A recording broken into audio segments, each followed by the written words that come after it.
And welcome to Racing, Pacing, Chasing, Season 2, Episode 23. It's time for the pacing segment. I'm Aaron Bain, joined by Rocky Butterworth. Welcome, mate. Hello, mate. How are you? It's time this week, everyone. We love it. There's a lot more viewers each week just getting on board this show. Oh, I know. Waiting for what we're going to come up with controversial each week. But this week, we're going to get serious. We've got Greg Sims joining us later on the show, president that'll be good. of the Pirie Harness Racing Club. He's made the 5-hour round trip, you could say, 6 by the time he's been in studio. Was he just driving down and going straight back home? Yeah.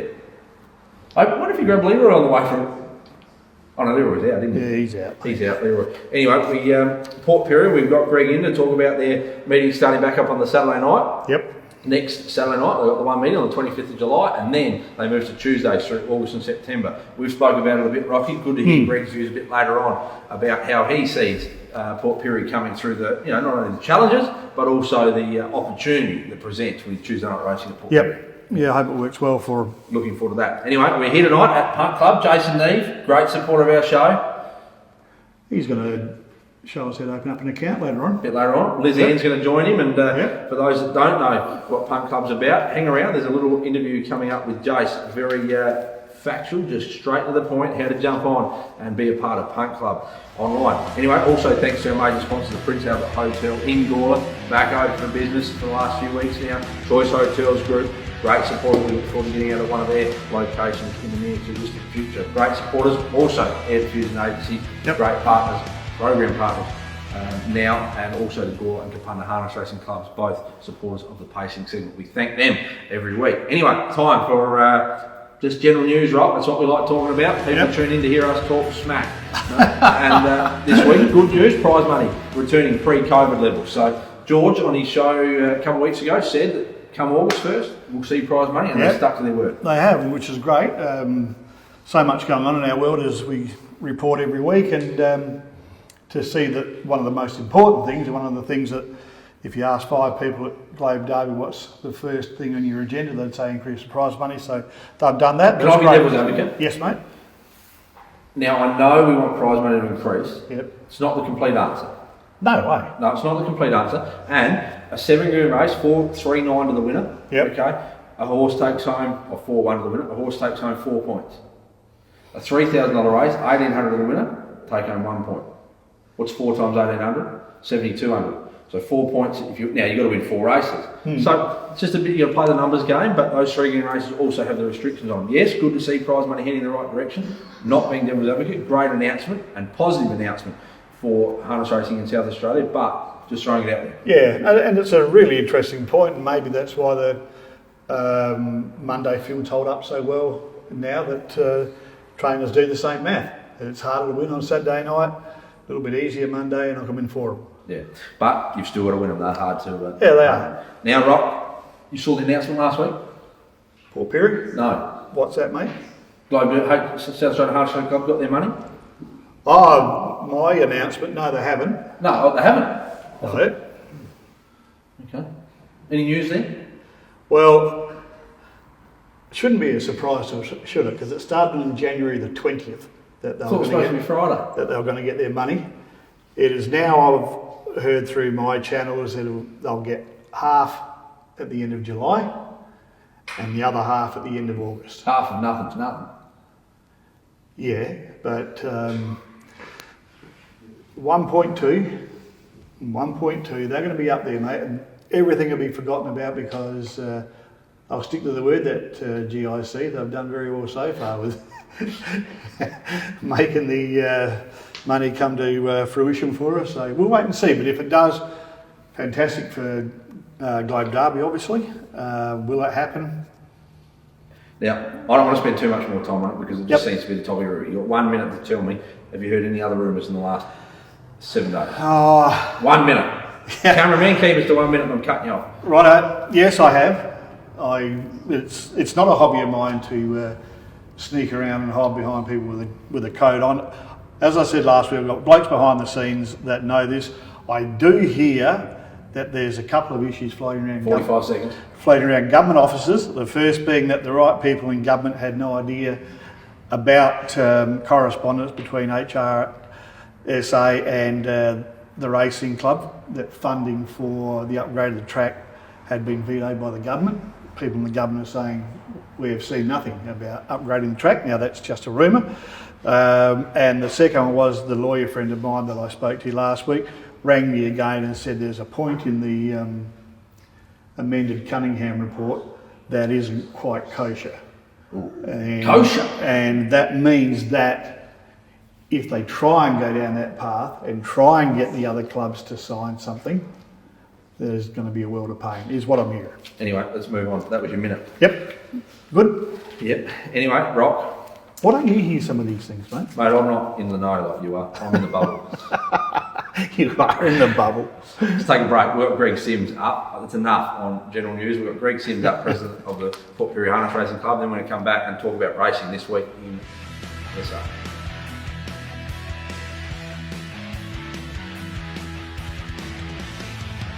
Welcome back to Racing, Pacing, Chasing. Our special guest tonight on the pacing segment, Greg Sims, president of the Pirie Harness Racing Club. Greg, thanks for joining us. Thanks, Aaron.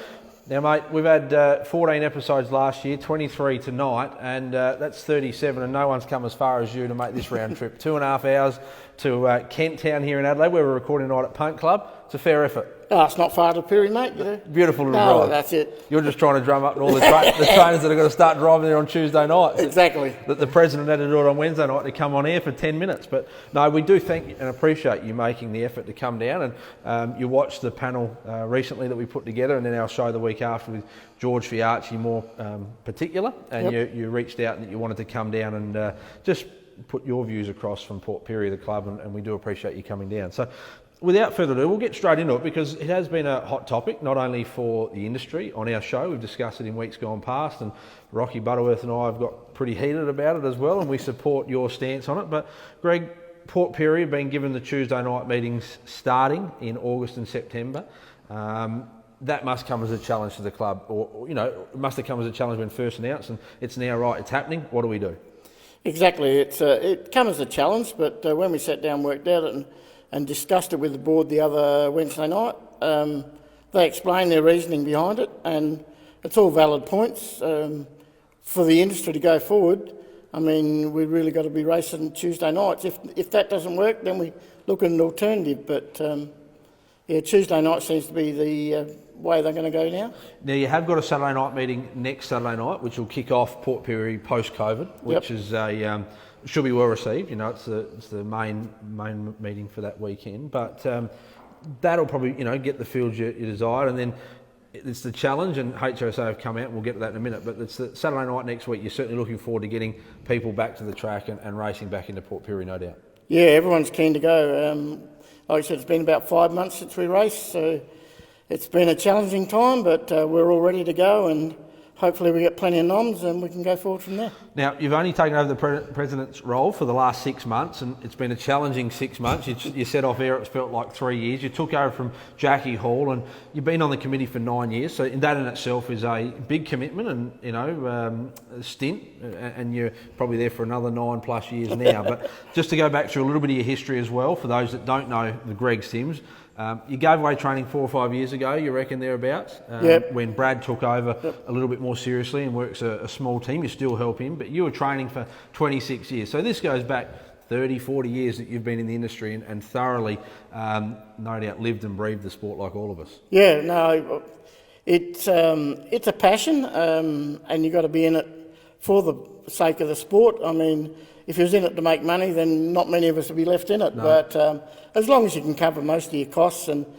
I still get a thrill when your horse is up near the front, coming down the home straight. So you can't replace that. The atmosphere, and we're just talking on Port Pirie, and they do a fantastic job.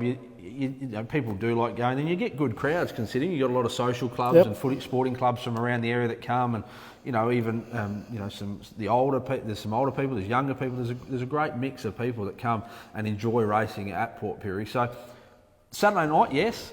Will you get the same crowd for Tuesday night? Maybe not. That's yet to be seen, and it'll take the club some out the box thinking to get those people at the track on a Tuesday night.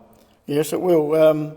First thing we need is horses, and we're going to need support, especially coming out of COVID, from the Adelaide trainers. Trainers like yourself and Ryan and all them. And just while we're on that, I was a bit upset with your comments a couple of weeks ago when you said one certain trainer seen Tuesday nights at Pirie. Well, I won't be going. Well, we had stern words in the car park. I misquoted him, so I have to apologise. Okay. He actually pulled me aside and said, we put it this way. We'll leave it. We had stern words, so he'll be going, and when he needs to. But probably to reiterate that, and you're right. Ryan and I spoke about it in depth. But to reiterate from my point of view as well, it probably came as a shock when I first saw the program, as like you probably would have, or first heard of the Tuesday nights. I actually rang Rocky and said, have they lost it? What are they trying to do to Port Pirie? And that was the first perception, not only me, but a lot of people in the industry. It was like to me that they were setting up for failure. And we'll get into the points that how your Zoom or Skype meeting went with them last Wednesday night as to the clarifications around them and a home for Port Pirie on a Tuesday night. But at first, to me, it looked like, well, are you wanting people to fail? Are you wanting the club to fail? Are you wanting that country track to close? And I love Port Pirie, like most people do, and you talk to the Waynes and that, and we need those country tracks to survive. But Tuesday night, midweek, people work, you've got to work in the industry. You get home at 1 o'clock, as it is, 12:30, 1 o'clock for the Adelaide trainers. How many noms are you going to get? Now, they've come out and said since that you're going to run six races, 8 horses, the dual race series, which we'll touch on shortly. So you need a minimum of 40 if you include the dual race series, and possibly 48 horses to run. You're saying you've got 67 after your recent survey in Pirie in work at the moment? Yeah, there were 60, when we did the survey, there were 67 in work. About 51 of them was going to be ready to race. But obviously all the races aren't going to suit every horse, and in the meantime some horses have got injured and viruses and whatnot. But we definitely will need a bit of support from the Adelaide trainers. I mean, they've got to look at it the way that if the country clubs go backwards, horse numbers go backwards, then field size goes backwards, punting goes backwards, and all of a sudden you're down racing for less prize money. Yeah, 100%. Now, let's talk about Wednesday night last week when you had the Zoom meeting with the board. What were the key things to come out of that and the reasoning that you can share with the viewers tonight as to the Tuesday night and the theory behind it? Now, it may well work, and let's hope it does, but what was the discussions had? Well, obviously we were keen to get back to the Saturday nights, but that wasn't an option because when the Saturday nights are at Pirie, they lose too much punting money. And we discussed Friday nights, and Friday nights is every man and their dog's on Friday night. And punting wise, that's a disaster. Tuesdays went well while COVID was on. So hopefully we can get back to somewhere near those figures. And if we can make a go of it, then they said we could even have weekly racing at Pirie if Tuesday nights are a goer. So we need to keep our horse numbers up at Pirie, and the only way we're going to do that is with regular racing. So getting a Saturday night once every month wouldn't be an option. So is Saturday night dead and buried following the 25th of July? No. So so post August, September, is there talk? And Wayne Brodie commented on there, right? What about the Saturday night racing for Port Pirie on Facebook? And there's been a bit of discussion about it. Will it return October, November, December in the summer months, a Saturday night once a month, or what's the longer term plan? That will all depend on what happens Tuesday nights. If the Tuesday night meetings fall over, then the board will look at something different. But they have said that they'll replace our cup meeting, which we missed out on because of COVID. They will look at replacing that with a Saturday night. So I can see us getting a Saturday night every now and again. I mean, Ross and George might have a different view on it, but I think we will get the occasional Saturday night, and if we can make Tuesdays work, then our horse numbers will come up and we'll be laughing. Yeah, no, certainly.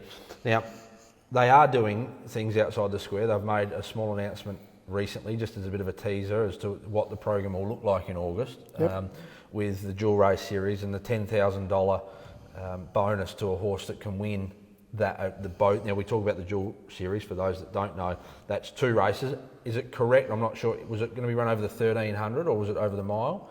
Not sure. At this stage, it's been scheduled for 1,100 metres. 1,100? Okay, so it's a short dash. So for those that don't know, 2 races over 1,100 metres, so 1 lap of the Pirie circuit, where horses can race twice on the night, and for horses to win both races, they'll take away not only the stake money of both, which would probably be, say, $5,000, just rough terms all up, and a $10,000 bonus. Now, that'll be pretty keenly contested, you would have thought. So it's a bit of catch marketing by Harness Racing SA to attract the horses there, the lure of the $10,000, and it'll take a very good horse to win both of those heats because it'll be so competitive, and it'll come down a lot to barrier draws, and the barrier draws will no doubt be different in both heats. So it'll create a lot of excitement, but that's just one lure. The other one you spoke about, you know, they're looking at different initiatives they're trying to get past, and I don't know if we're supposed to start on there, but I'll go there. $3,500 races with non-penalties, and they're trying to get, you know, exemption from HO. They're thinking outside the square to try and help Tuesday nights, you know, succeed. Yeah, no, they definitely are. The board's right behind us, and if we can make Tuesday nights a goer, then they're going to get back to 3 meetings a week, and it's only got to be good for the industry. Yeah, no, certainly sounds all positive. But let's talk a little bit political. Do you get involved a lot in the politics? There is, you know, the country clubs, the South Australian Harness Racing Club, HRSA, you can or you can't, don't have to comment, but it will throw one to you at left field. How do you see it at the moment? And I know you sit on the country, you know, as part of a country club with Port Pirie, but we've all got to be working together, don't we? Exactly. Yeah. I mean, well, I guess you're talking about Globe Derby for a start. Yeah. Well, to me, it's just got to be worked out. I mean, whichever way it goes, for whichever party, it's just got to be worked out. It's gone on for too long. We need to get to the bottom of it, whichever that way. And usually the truth is somewhere in the middle. And so you can't take sides, but I know the board are trying to work to get it done. What's going to be the outcome is anyone's guess. But yeah. It can't go on for too much longer, though, you know, because it will be at the detriment of not only the country clubs, but it'll be harness racing in general. Correct. And I think we've created a fair bit of noise on this show over the last 2 and 3 weeks. Just a tad. That is no doubt getting traction, but you know, that's what this show's about. Secondly, to that question, how do you see the future of harness racing as a president of Port Pirie, and what are your thoughts on how we move forward? That, you know, it has again been a very hot topic over the last 3 weeks of a number of different scenarios. How do you see the 5-year plan for harness racing in South Australia? Well, for harness racing to be a force in South Australia, we've got to have a metro training track for the metro trainers, and that's going to be your premier Saturday night or whatever night it's going to be. But we need to support the country clubs. Looking down the track, I'm going to breed 2 this year, so I'm quite positive the outcome. We've been sitting there procrastinating over what's going to happen, what hadn't happened. Nothing's really been done. Not that people have been trying, but nothing's really happened. So I'm confident in the board that something is going to happen and it's going to get sorted one way or the other. Yeah. Moving on from that, the Port Pirie Club, and we've got to wind up, but it's been a good little interview so far. The Port Pirie do things, you know, outside the square with the way of, they had a yearling at the yearling sales recently, through their relations, you know, with Follow the Stars and those sort of horses. Yep. How is there, you know, there's more of those discussions happening on a regular basis? And leading into that is my question of, you know, is there new interest from people that live in Port Pirie to not only own, maybe train? The training ranks, you know, with Lyndon Hall sort of announcing he was giving it away.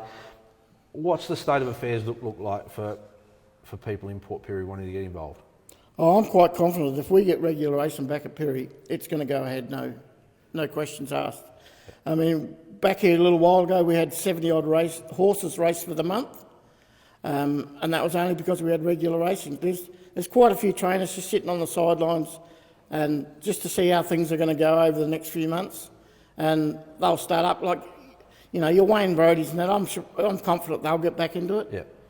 And even Lyndon Hall, he may get back into it. But if we can just get a consistent, good product out there, I mean, we got fuel incentive vouchers. I know they're only $25, but they do help. We've got lucky trainer awards. We try what we can at Pirie. The committee over the last few months has been just focused on keeping our head above water without racing. We haven't really been going outside the box, but once we get regular racing, we can start thinking of those sort of things. That, and you've stressed a number of times the regular racing, and let's hope, from everyone's sake, that August and September is a success. Before we get there, we've got the next Saturday night, which no doubt we're looking forward to. We will be up there with a couple, so good for next Saturday night, and we hope that's the start. Pirie, you're right. We do need country racing to survive in South Australia, and Pirie are one of the few left, you could say, but one of the few that, the Piries, the Victor Harbors, the Kapundas even, it attracts a different demographic of people, and we can't lose that. And speaking to people time and time again, it's the 1 and 2 horse hobby trainers that you can't lose. We can't be down to the people just training 10, 15, 20 horses, and the industry won't survive. So no, I know it's going to be hard, and it's Tuesday nights ain't going to be convenient for everyone. But I mean, I've been a shift worker for 27 years, and in that time I've raced horses, and it hadn't always been convenient. I've had to send horses with other people and that. I mean, there's ways around it if you really want to race your horse. Yeah. Now, appreciate you coming in tonight, Greg. I think we'll leave unless there's anything else you want to add, but I think you've covered everything very well. Unless there is anything you want to close on from the Port Pirie perspective. No, just hope to see everyone up there Saturday night with their horses. Sounds good. We look forward to getting up there. As you've said, it is for the trainers to support country racing and get as many people as we can behind that. But Greg, thanks for joining us. We wish you and the club, your committee, all the best. Hopefully we might get you back on the show in a few months' time after Tuesday nights is no doubt a success. If it isn't, let's talk about Plan B, because no doubt Pirie, they've been around for many years now, and they'll be around for many more to come. So all the best to you and your committee. We're certainly going to fight to keep going anyway, Aaron. That's the thing. That's the spirit we like. Thanks for joining us tonight, Greg. For those, stick around. There'll be a few winners up to follow next on 3 Wide No Cover and Let It Ride.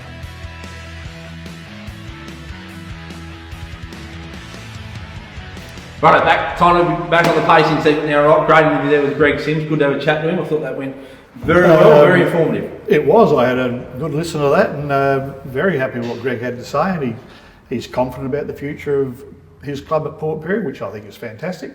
Let's see what happens, mate. Certainly looking forward to that over the next couple of months. Now, see Jason do the limbo just in past. Yeah, limbo in quicksand. Now, Leroy this week, he's still on his 3 week. He's got 3 weeks left on his 3 weeks ago. So yeah, he's been sooking it up on the phone. Thinks the show's all about him, but really it's just, You can't pick a winner, mate. You can't come on. He can ring as many times as he likes. Everyone coming on. The people, if you get in the Leroy the Lizard, you actually feel like scratching your horse. That's what I've said out there. I know Chris Nielsen, he hated Leroy. He said, please don't tip me. Anyway. Right, what do you reckon right this week? Well, I'm really looking forward to the start of the match race between the Sparrow Hawk and Elmer's Hoofing It. Big Elmer versus Spoggy. Yeah, that's what I'm calling it. I was reading my notes on the way down. I thought, was there more to the story? Well, Sparrows are called Spoggies, aren't they? Yeah. That's what they are, so we'll give him the nickname Spoggy and Big Elmer. Big Elmer, right. All right. One's drawn... Elmer's taken one zip on Spoggy. Yeah, and if he doesn't... Now, you copped a bit of heat on this last week. Yeah, I did. Good that Jason Adams watched the show. Jason, I'm with you, mate. I'm glad you kept our man honest, so please do it. No, he... I think he's a bit of a simpleton, Jason. He didn't quite get what I was saying, did you, mate? I didn't. I was with Jason. I thought you were bagging his horse. I said to him, I was actually shocked on set. I said, Elmer's hoofing it? And you looked at me like I was stupid. I love the horse in Sydney. I just know that he's got a few injury problems, and Jason agreed with that. He's in good camp, mate. In a very good camp. He's in a very good camp, and look, I'm great. It's just great to see him here. It's given us a really good horse to have a look at. I was talking to Mark Willinger on Saturday night, prior to the race, and he said, I'm keen to have a couple more drives on it first, but he thinks, he can do a really nice job here. Yeah. Its form's on the board now, and it was a tough win. They went 28-2 off the back. I think it's had to run probably 27.5. Yeah. It was entitled to probably run a good second, but it knew how to win, and good horses do. Well, the Times say that Elmer's a better horse. No question about that. I don't even know why we're in the conversation. Move on, please. Well, it'll be 2-zip this week. You reckon it'll be 2-zip? Driver change, don't care, it'll be 2-zip. You reckon that won't have any effect at all getting around that first corner with Corey Johnson being... I'm in Elmer's corner. Yeah, I'm in Elmer's corner too. Oh, you're back on the bandwagon. I'm just trying to get $2.40 instead of $1.90, mate. So Jason Adams has straightened you back out and you're back in Elmer's corner. I know I have a beer when I see him, Jason. I am too, for keeping you honest. You can't remember what I said. Yes, I can. You potted it. You said if it's up to the grade. Well, it's up to the grade. Thanks. But as I pointed out to him, he said it finished in the same, race against Leonard Asher, yeah, got beaten 24 metres, 18 between second and third and sixth. Lochinvar, not good enough. Anyway, moving on. West Star Sam can go very close to Lochinvar. You were dreaming, mate. You told me that last night. No, I didn't. Wouldn't finish in the same straight as what I said, so don't put words in the mind now. There was already enough of that going around last week. Someone thought otherwise, that I said something different, but... Yeah. Like 156.3 for the 1800 last week. Yeah, West Star Sam went 2 minutes, mate. Wouldn't have finished in the same straight. Anyway. So, yes, I'm with you. I think there's a bit of heat again up the top. Elmer will go back and that won't bother him. He's got the same kind of racing pattern usually as West Star Sam. Most of his races, even in Menangle, he was back. So he'll be 2-zip. Yeah, no, he'll be 2-zip. Anyway, also go everything in very good form in the claimers. We talk about the claimers each week. Yep. Yeah, so it should come out and win again. Well, again, he's going to get the right run. Ryan will come out steaming on Matt Cruiser for Luke. He may look for the sit. I don't think so this week. Major Key will be on his back and everything will settle where Danny wants him to settle. Yeah. And I think he's a better horse off the fence than on it. Off the speed. Yep. So one out, one back rather than behind the leader. I think that suits everything a bit better. And as I said to you on the way on the phone, $4,000 in the claimer, I think everything's a pretty nice buy, really. Well, I'll put the claim in for me, mate, with your name alongside of it, all right? I'll get the $4,000 off you tonight. All right. Anyway. Happy with that? Interesting return to SA Rules. Ryan trained that, didn't he? No, Bron did. Always. Yeah. No, I was too. Bron did with that. Yeah, he had a bit of a galloping issue. You're losing the plot, mate. You think Ryan's trained Rules and you think Elmer's off not up to it. And he came good in Melbourne. And you want to claim one off David Harding. Yeah. You've really lost it. I'm just trusting my trainer, mate. I don't know who he is, not me. But Reels? Hasn't started for 6 months, mate. Yeah. Hasn't had a stand start since January 2009 and he won it. Yeah. But it's a long time to keep your memory about a stand start, isn't it? 18 months. So there's a horse in there that I did get a tip for last week. I didn't back it. I thought the field was too strong. But it's got some speed, and I reckon where there's smoke, there's fire. I'd be happy to back It's Elvis this Saturday night. Tell you one, the other one, we haven't got a Leroy the Lizard or a Let It Ride or 3-1 no cover, but I reckon there's one very shortly ready to win. That's Futurist too. Changed camps to the Gator Policino camp. Yep. Or Frank, Gator and Frank, and Darren sent it there for a bit of a change up. Hadn't left the barn since it basically started its career, and it was a good run behind these horses we've been talking about as well. So he's showing some speed at the end of his races rather than that grinding effort. He's actually showing some speed. So change up there might have done the world of good. So we'll keep an eye on that one.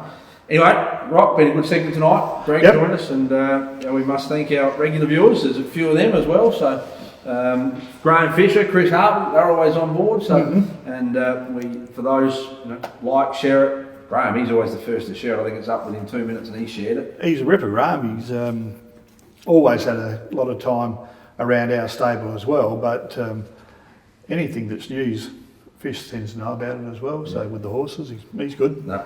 And we must thank all our sponsors and also our new Platinum Program partner, Air Diffusions Agencies. Yep. Right, it's been a pleasure again for joining us. Thank you, mate. We've got something going on with Jason Neve in the harness section. Yeah, so there'll be a little interview. Stick around for those that missed the standalone segment of Jason Neve with how to open a punt club account. It'll be up shortly. How to, with Liz Ann, interview Jason. We have got a prize in that. The 80th person to open one. Yeah. Gets a dinner with Rocky Butterworth. No, better than that. What? We'll give them a $100 voucher, and I think Jason will match that into their account. He's just turned around, he's put him on the spot. That's right. Well, he actually said 200. 500, I think he said. 500. So. Anyway, so it'll be a good prize. So the 80th one, we'll count them obviously. Plenty of us here to make sure we get to 80. I can't count past 10, but anyway. All right. So thanks for joining us, Rob. Yep, it's time to go. Right. Yeah, stick around, watch the racing. We're chasing Kevin on Racing, Chasing. Thanks again, viewers.